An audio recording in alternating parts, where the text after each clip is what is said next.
Atom fertility Sri Rama Navami సందర్భంగా ultrasound IUI AMH పై 50%, IVF పై 25% తగ్గింపు. ఈ ఆఫర్లు కొత్త పేషెంట్స్ కి మాత్రమే. నమస్తే రమగారు. నమస్తే జయ. ఏదైనా ఒక మంచి కథ చెప్తారా?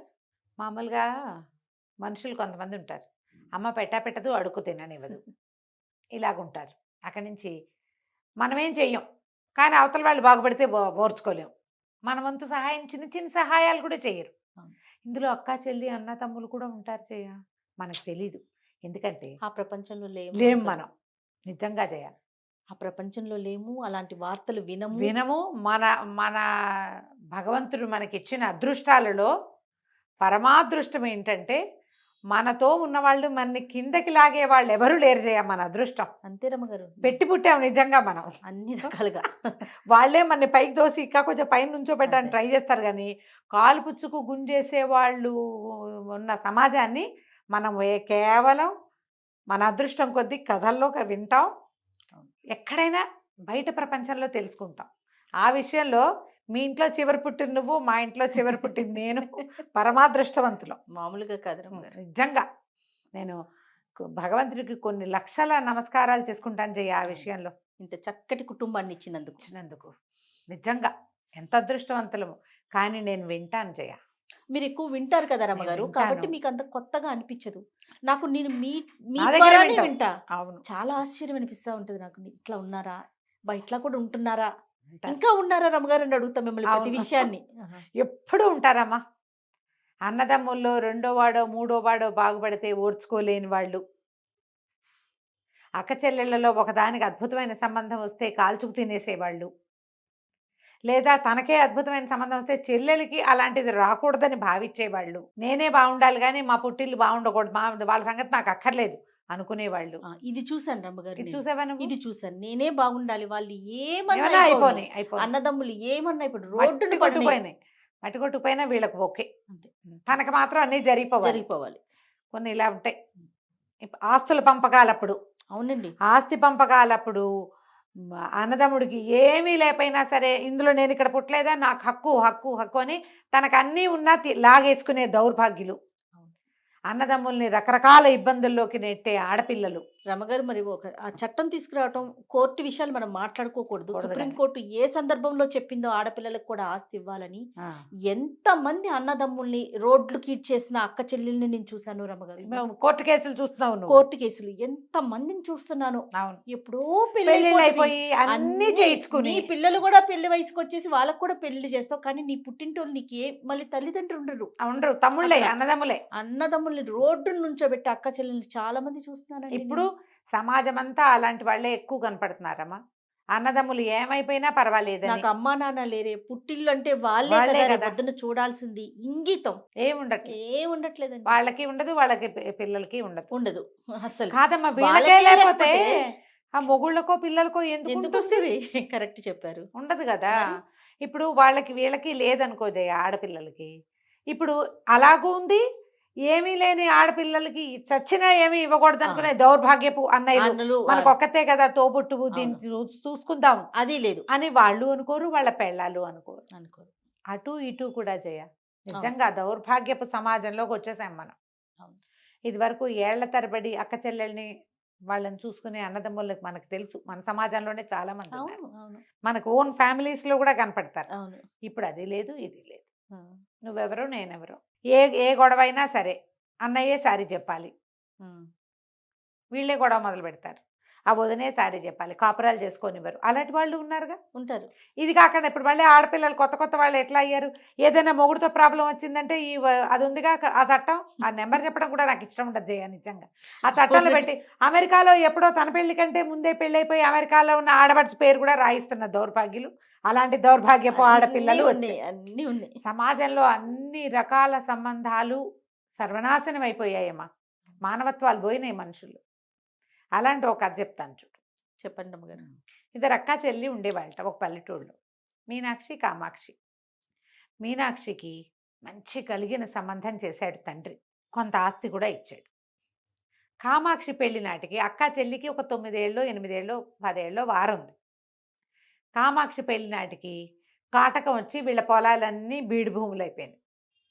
ఆ అమ్మాయికి పెళ్లి చేయటమే కష్టమయ్యి తండ్రి ఏదో నిరుపేద ఒక మగపిల్లాడు ఒకడు దొరికాడు చాలే అని కామాక్షికి ఇచ్చి పెళ్లి చేసేసాడు. మీనాక్షి పెళ్ళికి వచ్చింది, చూసి వెళ్ళిపోయింది అంతే. చెల్లెలకి ఏమైనా తీసి పెడదాం అనుకోవాలి. ఈ కామాక్షికి 4 5 పిల్లలు పుట్టారు. దరిద్రమైన పిల్ల, ఆ కాలంలో పిల్లల్ని ఆపుకోవటం ఉండేది కాదు. మీనాక్షి బాగా పెరిగింది సంపాదన. ఎప్పుడైనా ఆ ఊళ్ళ వైపు వచ్చినప్పుడు చెల్లెల్ని ఏమిటే ఈ దిక్కుమాల ఇంట్లో ఉన్నావు, ఇలా ఎందుకున్నావని ఏదో తిట్టేది. ఏమైనా తెచ్చి పెట్టడము, పెద్దమ్మ వస్తుంది అంటే పిల్లలకి ఏదైనా తెస్తుందని పెడుతుందని ఆ ఆశ ఏం లేదు. ఆవిడికి బలహీనంగా ఉండి ఆహారం సరిగ్గా చాలని ఆడపిల్లల్ని చూస్తే నచ్చేది కాదు. కొన్నాళ్ళు గడిచింది. వీళ్ళు నిరుపేదలు, ఎట్లా ఆగోట్లా ఏదో చిన్నది 10 రూపాయలు తెచ్చుకుని మొగుడు పెళ్ళాం పిల్లల్ని పోషించుకునేవాళ్ళు. ఈ మీనాక్షి ఒక కూతురికి పెళ్లి కుదిరితే ఆవిడకి పనికి సహాయం కావాలి. ఆవిడ ఈ ఊళ్ళో పెళ్లి పిలుపులకు వచ్చి ఈ కామాక్షి ఇంటికి వచ్చి, ఏమే మా అమ్మాయి పెళ్లి కుదిరింది, నువ్వు రా పెళ్ళికి, నీ మొగుడిని పిల్లల్ని వెంటేసుకు రావద్దు. ఈ దౌర్భాగ్యం చూస్తే వాళ్ళంతా ఏమంటారో పెళ్లి వాళ్ళు మనకు తెలియదు. నాకు పని సహాయం కావాలి, నువ్వు రమ్మనేసరికల్లా సరే కామాక్షి సరేనంది. పిల్లలకి చెప్పి బయలుదేరితే పిల్లలు మేము వస్తాం పెళ్ళి ఎప్పుడు చూడలేదని అడిగితే వద్దు పెద్దమ్మ తన్నేస్తుంది మిమ్మల్ని అదని. చూస్తే ఉండండి, ఏమైనా పెళ్ళికి పప్పలు ఉంటారు, బోల్డ్ రకాలు తినుబండారాలు ఏమైనా పట్టుకొస్తాను, 4 రోజులు ఉండి వస్తాను అని మొగుడికి పిల్లల్ని అప్పచెప్పి ఈ కామాక్షి వాళ్ళ ఇంటికి వెళ్ళి, అది పక్క ఊరు అనమాట. మధ్యలో కొంత అడవి ప్రాంతం ఉంది. ఎవరో కొంతమంది జనాలు వెళ్తుంటే వాళ్ళతో పాటు ఈ కామాక్షి బయలుదేరి మీనాక్షి వాళ్ళ ఊరు వెళ్ళింది. రాగానే అక్క ఇవి మైకి ఇల్లప్పచెప్పింది. గిన్నెలు దోమటాలు, సామాన్లు సర్దటాలు, వాకిళ్ళు లోడవటాలు, తినుబండారాలు, వంట వాళ్ళు తినుబండారాలు చేస్తుంటే అవన్నీ చక్కగా సర్దటాలు, పనులన్నీ చేయించింది. పెళ్లి వాళ్ళకి ఎవ్వరికీ ఈ అమ్మాయిని చెల్లెలుగా పరిచయం చేయలే. పనిచేసే అమ్మాయి బోడంతమంది పని వాళ్ళు ఉన్నారు. ఇది ఇంట్లో మనిషి కాబట్టి అక్కయ్య వస్తువు కాబట్టి కొంచెం జాగ్రత్తగా చేస్తుంది. కాస్త ఏమైనా పని వాళ్ళని కేకలిస్తే లేచకపోతారు. చెల్లెలు ఎక్కడికి వెళ్తుంది, దీన్ని ఎన్ని తిట్లు తిట్టినా ఇది ఇక్కడే పడి ఉంటుంది. 4 రోజులు గడిచినాయి. మొదటి రోజు చేసినవి మిగిలినాయి, 2వ రోజు చేసినవి మిగిలినాయి, 3వ రోజువి మిగిలినాయి. 4వ రోజు ఆ మిగిలిపోయిన తినుబండారాలన్నీ ఓ పళ్ళెంలో ఒక మూట కట్టుకుని, అక్కయ్య పెళ్లి హడావిడంతా అయిపోయింది కదే, పిల్లల్ని చూసొస్తూ 4 రోజులైంది వదిలిపెట్టి ఇంటికి వెళ్తానంటే ఆ మూటలో ఏమున్నాయే అని అడిగింది మీనాక్షి. అడిగేసరికల్లా ఈ అమ్మాయి ఏమంది, ఇవాళ వంటకాలన్నీ సర్దేశాను, ఇవి 3 రోజుల నాటి వంటకాలు పాసిపోతాయి ఇంకా ఉంటే, అందుకని పిల్లలు తింటారని పట్టుకెళ్తున్నానంటే ఆవిడేమంది, ఇంత దూరం మోసుకెళ్ళి ఈ పాసిపోయినవి నీ పిల్లలకి పెట్టాల్సిన పనేముంది, అయినా కుడితొట్లో పడేస్తే గొడ్లకి తిండి కాదా అని నువ్వు చేతులు ఊగించుకుంటూ వెళ్ళొచ్చు అని చెప్పి కసిరేసి, అయినా నా ఇంట్లో వస్తువు నా గొడ్లకి వెళ్ళాలి కానీ నీ పిల్లలకి వెళ్తే ఎట్లా, పెళ్ళికి వచ్చావు పని చేసావు వెళ్ళు అంతే, 4 రోజులు ఇక్కడే కదా పడి తిన్నావు 4 పూట్ల, మీ ఇంట్లో ఉంటే 1 పూట తినేదాన్ని నువ్వు, మీ ఊళ్ళో ఉంటే ఏం తింటావు, గుప్పెడు మెతుకులు తింటే గొప్ప, గంజి తాగితే గొప్ప, 4 రోజులు షట్టర్ సోపేతంగా తిని నున్నబడ్డావు నువ్వు. పోయి ఆ సంచిలో ఉన్నవన్నీ కుడితొట్లో పోయని బలవంతంగా అక్క ఏం చేసింది, 2 తిట్లు తిట్టి ఒక తోపు దోసి ఆ మూటలో ఉన్నవన్నీ కుడితొట్లో పోయించేసింది. చెల్లెలు వెళ్తుంటే ఓ కొత్త బట్ట లేదు, ఓ పాత బట్ట లేదు, ఓ తినుబండారం లేదు, తాంబూలం లేదు. బయలుదేరి తీసేసింది. నేను పెళ్లి వాళ్ళ ఇంటికి వెళ్ళాలి, నువ్వు బయలుదేరు అని చెప్పి తను పెళ్లి వాళ్ళ ఇంటికి బండిలో వెళ్తూ కూడా ఊరు చివర పెండ వదిలిపెట్టచ్చు కదా, వదిలిపెట్టచ్చు చెల్లెని నడిచిపోమని, దానికి బండి ఏం అలవాటు, వదిలేసింది. ఈ మీనాక్షి కామాక్షికి పిచ్చి దుఃఖం వచ్చింది. 4 రోజులు ఇక్కడ ఉన్నా కదా, తింటుంటే అన్నం కూడా పోలా నోట్లోకి, అయ్యో పిల్లలకి ఏం పెట్టలేదే, ఏం తింటున్నారు అని బెంగొచ్చింది. నానా చాకరీ చేశా, 4 పిండి వంటలు పిల్లలకి పట్టుకెళ్ళని ఇవ్వకూడదు, ఈ పని ఎవరింట్లోనో ఏ పెద్దవాళ్ళ ఇంట్లోనో చేస్తే వాళ్ళు ఇవ్వరు, 4 రూపాయలు చేతిలో పెట్టి 4 తినుబండారాలు ఇచ్చి ఏదైనా ఒక కొత్త గుడ్డ ఇచ్చి ముత్తైదువని బొట్టైనా పెట్టేవాళ్ళు, ఇది ఏమీ చేయలేదే నా బతుకు, ఛీ దౌర్భాగ్యం బతుకు, దిక్మాల బతుకు చాలించి చేయాలి, నా వల్ల కాదు ఈ బతుకు బతకటం, ఈ నిరుపేద బతుకు బతకపోతే ఏమైంది, 4 పిల్లలు నాకు లోటు లేకుండా అని కళ్ళలో నీళ్లు గారుస్తూ నడిచెళ్తుంటే కాళ్ళ కింద ఏదో పడి, తీరా చూస్తే అది ఇంతలా ఇంత పొడుగున్న పాము. అమ్మాయి బాగా వంగి చూస్తే చచ్చిపోయిన పాము. ఏం చేసింది,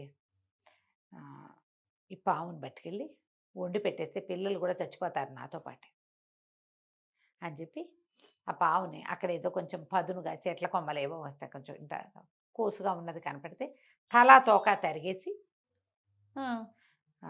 దాని చేత్తో పుచ్చుకెళ్ళింది. ఈ సంచిలో అది పడేసుకెళ్ళింది. ముక్కలు ముక్కలుగా కట్ చేసేసింది పావుని. ముక్కలు సంచిలో పట్టుకెళ్ళి పడేసి ఇంటికి తీసుకుపోయింది. పిల్లలందరూ వచ్చారు, అమ్మ అమ్మ ఏం తెచ్చావే అంటే పెద్దమ్మ చేప ముక్కలు ఇచ్చింది, పులుసు వండి పెడతాను అంటే మొగుడు బియ్యం ఉన్నాయి అన్నం వండుతాను అన్నాడు. ఓ పొయ్యి మీద బియ్యం పెట్టి బియ్యం పక్కన పెట్టి ఈ చేప ఇవి ఉన్నాయిగా పావు ముక్కలు, ఈ పావు ముక్కలన్నీ ఓ కుండలో పడేసి కాస్త నీళ్ళు పోసి వచ్చి అంత చింతపండు పడేసి పొయ్యి మీద ఎక్కించి వెతికితే కాస్త ఉప్పు పసుపు ఉన్నాయి ఇంట్లో, అంత చారెడు ఉప్పు వేసింది, ఉప్పు కాస్త పసుపు వేసింది, కారం లేదు. దౌర్భాగ్యం బతుకు, కారానికి కూడా ముష్టికెళ్లాల్సిందే మనమని రేపు పులుసు వేసి చూస్తూ ఉండు, నేను అవతల ఇంటికి ఎక్కడికైనా వెళ్ళి కాస్త కారం అరువు తీసుకొస్తాను అని చెప్పి మొగుడిని పులుసు ముక్కలు కదపమని పొయ్యి దగ్గర నుంచోబెట్టి వెళ్ళింది. నుంచోబెడితే ఈయన ఏం చేశాడు, పులుసు కొత్త ఉడుకుతోంది లోపల, ఏదో పదార్థం మాంసం పావుదైనా కూడా ఉడుకుతోంది కదా, ఉడుకుతుంటే ఇతను ఏం చేశాడు, అంత కట్టె చెక్కగా ఇవి ఉంటాయి కదా పులుసులు కదిపే గరిట, ఆ గరిటని ఆ కుండలో పెట్టి ఇట అన్నాడు. అనేసరికి ఇంటి కటకట అని తగిలింది. అర్థం కాలే, ఏమిటి చేప ముక్కలు తెచ్చానంది, ఏవో రాళ్ళు తగిలినట్టు తగులుతున్నాయి ఏమిటి లోపల అని లోపల చూస్తే కుండలో ఏమిటో మిలమిలలాడుతూ, తనకు అర్థం కాల ఏమిటో అది. ఈ లోపల పిల్ల ఆవిడమ్మాయి ఏం చేసింది, ఈ వీధిలో వాళ్ళు ఎవరు అప్పులు ఇవ్వరు దీనికి పాపం అమ్మాయికి, ఆ కామాక్షికి. అవతల సందులో ఉన్న పాత పరిచేస్తులు ఎవరింటికో వెళ్ళి ఓ చారం వచ్చే అంతగా గిన్నెడు కారం చేత్తో పుచ్చుకొచ్చి, ఆ కారం పుచ్చుకొచ్చి ఈ పులుసు దగ్గరికి వచ్చేసరికి మొగుడు అన్నాడు, ఏమిటో కర్ర పెట్టి కదిపితే శబ్దం వస్తోందే, అందులో ఏముందో చూడు, ఏదో మిలమిల్లాడుతోంది లోపల, ఏం వేసావు, ఏదైనా రాయా రప్ప ఏమిటే అన్నాడు. ఈ అమ్మాయి ఏం చేసింది, పల్లెటూర్లు కదా, ఒక లాంతర్ చేత్తో పుచ్చుకొచ్చి దీపం పెట్టి చూస్తే లోపల ఈ అమ్మాయి 8 ఇంతంత మాంసపు ముక్కలు పాము కట్ చేసి వేసింది, 8 బంగారు కణికలు ఉన్నాయి అందులో. అది ఏ దివ్య సర్పమో, ఆ ఉడికేసరికి అది ఆ చింతపండు తగిలేసరికి అలా బంగారుగా మారిపోయింది ఆ పాము. ఇద్దరు పొయ్యి మీద నుంచి దించి కింద పెట్టారు, ఒక కణిక బయటికి తీశారు, అంతుంది. ఇంతంత ముక్కలు ఉన్నాయి పాము ముక్కలు, మెరిసిపోతోంది బంగారు. కడిగి చూశారు, నేలకేసి కొట్టారు, నేల మీద గీశారు, బంగారమే. ఏ దేవుడు మన ఇట్ట కరుణించాడు, చచ్చిపోదాం అనుకున్నాను నేను. చెప్పింది మొగుడికి పాము ముక్కలు చేసి పట్టుకొచ్చా, చేపని చెప్పా పిల్లలకి, ఇది ఎట్టా అయింది, దేవుడు కరుణించాడు మనని. ఆ బంగారు కణికని తీసుకుపోయి బంగారపు కొట్లో అమ్ముకున్నారు. మేలిం బంగారం 24 క్యారెట్లు, ఒక్క ముక్క బోల్డ్ డబ్బు వచ్చింది. సరే ఏం చేశారు, ఇల్లుంది వాళ్ళకు పాతది, ఇంట్లో సామాన్లు తెచ్చేశారు, ఓ 2 బస్తాలు బియ్యం వేసుకున్నారు, కాస్త కందిపప్పు వేసుకున్నారు, సామాన్లు కొనుక్కొచ్చేసారు. పక్కిళ్ళ వాళ్ళు అనుకున్నారు, ఏమిటి సడన్గా వీళ్ళ ఇంటికి కళ్ళొచ్చింది, ఇంట్లో నుంచి పులుసు కూర వాసన వస్తున్నాయి. సాయంకాలం మర్నాడు వెళ్ళి పొద్దున్నే ఆ కుండపాలంగా మూత పెట్టి పక్కకు పెట్టేశారు. పిల్లలకి బట్టలు కొనుక్కొచ్చుకుంది, తను మంచి 4 చీరలు తెచ్చుకుంది. చుట్టుపక్కల వాళ్ళందరూ ఏమనుకున్నారు, అక్కయ్య కూతురు పెళ్ళికి వెళ్ళింది, అక్క ఏదో దీనికి సహాయం చేసింది, అందుకని వీళ్ళకి వడ్లు వచ్చినాయి, బియ్యం వచ్చినాయి, పప్పులు ఉప్పులు వచ్చినాయి, పిల్లలకి బట్టలు వచ్చినాయి, ఇల్లు వాకిలి శుభ్రంగా ఉన్నాయి. నీకు ఆహారం కడుపు నిండా వెళ్ళిందంటే ఇల్లు ఆటోమేటిక్గా కళ వచ్చేస్తుంది, అంతేగా, అన్నమే కదా ఇంటికి కళ. 2, 3, 4 రోజులు గడిచినాయి. ఊళ్ళో వాళ్ళు ఒకళ్ళుగా చెప్పుకోవటం మొదలుపెట్టారు. కామాక్షికి కలిసి వచ్చింది, వాళ్ళకి ఏదో డబ్బు సహాయం చేసింది. వీళ్ళు ఏం చేశారు, వారం గడిచేసరికల్లా ఇంటికి సున్నం వేసుకుందామని సున్నాలు వేసుకోవటం మొదలుపెట్టారు. డబ్బులున్నాయి మరి వాళ్ళ దగ్గర. ఎప్పుడైతే ఇంటికి సున్నం వేసిందో, ఈ ఊళ్ళో బండి వేసుకుని వెళ్ళిన ఒక పెద్ద మనిషి ఎవరో మీనాక్షికి చెప్పాడు, మీ చెల్లెలు ఇంటికి సున్నాలు వేసుకుంటుంది, నువ్వేదో ధన సహాయం చేశావు. ఆనంగానే లబలబలాడిపోయింది మీనాక్షి, నేను పావలా ఇవ్వలా, ఇది ఎట్టా వేసుకుంటోంది అంటే మా ఇంట్లో నుంచి ఏదో కొట్టేసింది అనమాట. ఇల్లంతా వెతుక్కుంది, ఏమీ కనపడలా, అన్ని వస్తువులు మన దగ్గరే ఉన్నాయి, కానీ చెల్లెలకు కలిసి వచ్చింది అంటే అది నాదే. ఆ ఊరెళ్ళి వారం తిరగానే ఆ ఊరెళ్ళి అక్కడున్న న్యాయాధికారికి ఫిర్యాదు చేసింది, మా చెల్లెలు సడన్గా బాగుపడింది, నేనేం సహాయం చేయలేదు, మా ఇంట్లో నుంచి ఏదో కొట్టేసింది, ఏం కొట్టేసిందో కూడా మాకు అజరాకుండా చేసింది, దానికి అష్ట తెలివులు ఉన్నాయి, ఇన్నాళ్ళు నంగిలా ఉంది, ముంగుమొహం వేసుకుని ఉండేది, ఏదో కొట్టేసింది, నాకు న్యాయం చేయండి, నాకు కొట్టేసిన వస్తువు నాకు ఇప్పించాలి అని. ఇల్లంతా వెతికినా ఏం కొట్టేసిందో తెలియలా. సరే న్యాయాధికారి వీళ్ళింటికి సమన్లు పంపించాడు. మొగుడు పెళ్ళాం ఇద్దరు వెళ్ళారు.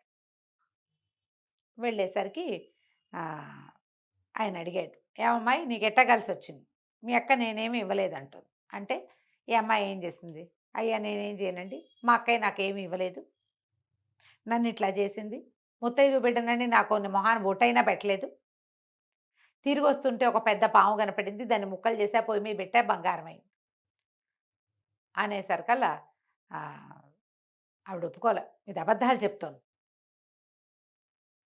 సాక్ష్యం చూపించమనండి అనగానే ఈ అమ్మాయి ఏం చేసింది, కుండ మూలు పెట్టి దాచుకున్నారుగా పులుసు మా పావు ముక్కలు ఉన్నది, కుండ తీసుకొచ్చి న్యాయాధికారికి చూపించేసరికల్లా ఆ కుండ అని ఎదురుగుండా పెట్టి న్యాయాధికారి అంటే, అమ్మ నీదైతే కుండలో చేయబెట్టి నీ వస్తువు నువ్వు తీసుకో, నా బంగారమే తెచ్చి అది కరగేసి పామని అబద్ధం చెప్తోంది అంటుంది అక్క. కుండలో చేపెట్టేసరికల్లా బుస్సుమని లేచింది పాము లోపల నుంచి, బుస్సుమంది. చచ్చిపోయారు జనాలు. దానికి తలా తోక లేవు. అదే కదా, కామాక్షి చెప్తోంది తలా తోక కత్తిరించి తెచ్చానండి, మామూలు బుసకొట్ల హడిలిపోయి వెనక్కి పడిపోయింది. ఈయన న్యాయాధికారికి అర్థం కాల. అమ్మాయి కామాక్షి నువ్వు తీసుకోమ్మా, అందులో నుంచి ఏం వస్తువు ఉందో, నువ్వు బంగారు కణికని కరగబెట్టానన్నావు కదా అంటే, ఆ కామాక్షి దానికి ఏం భయం, ఆల్రెడీ తీసిందిగా, చేయబెట్టి బంగారు కణిక బయటికి తీసి దీనికి వచ్చింది, దానికి రాల. అది న్యాయాధికారి నాడు ఇందులో నీదేం లేదు, నువ్వు వెళ్ళిపో, ఈరోజు ఇంకోసారి ఇటాటివ్ చేస్తే మర్యాదగా ఉండదు, వెళ్ళిపోమన్నారు. ఊళ్ళో వాళ్ళంతా కామాక్షిని మెచ్చుకున్నారు. ఇప్పుడు అక్క దగ్గర తనకి రూపాయి ముట్టకపోతే, తనకు ఒక్క తిండి వంట కూడా రాకపోతే, ఇంకోతైతే ఏదైనా తీసుకొచ్చేసాను అక్కయ్య ఇంటి నుంచి. అది చచ్చిపోదాం అనుకున్నందుకు భగవంతుడు ఈ అమ్మాయికి మేలు చేశాడు, అంతేగా. అంతే అందరు చెప్పుకున్నారు, అది పిశాచం అక్క కాదు అది, కనీసం పిండి వంట కూడా. ఈ కథ అంతా బయటకు వచ్చేసింది, నేనేమి ఇవ్వలేదండి అక్క, నా చేత్తో నేనేమి ఇవ్వలేదని అందరి ముందు అవి ఒప్పుకుంది. ఇప్పుడు కామాక్షి మా అక్కయ్య నాకేం పెట్టలేదంటే, ఏదో పెట్టే ఉంటుంది, ఊరికే 10 స్వీట్లైనా ఇవ్వకుండా ఎందుకుంటారమ్మా, మరీ విడ్డూరంగా చెప్తుంది అనుకుంటాం. అవును, నేనేమి ఇవ్వలేదు అని అవతల వాళ్ళే ఓపెన్గా చెప్పినప్పుడు ఇక తెలిసిపోయిందిగా. ఇక ఏనాడు మీనాక్షి ఈ ఊళ్ళోకి రాలా. కామాక్షి మాత్రం శుభ్రంగా తమకి భగవంతుడు అనుగ్రహించిన ఆ బంగారాన్ని నమ్ముకుని పిల్లల్ని వృద్ధిలోకి తెచ్చుకుంది, వ్యాపారం పెట్టుకున్నారు, హాయిగా వాళ్ళ జీవితాలు వెళ్ళిపోయినాయి. కథ కంచికి మనం ఇంటి. ఎంత బాగుందో రమ్మ గారు. నమస్తే. నమస్తే.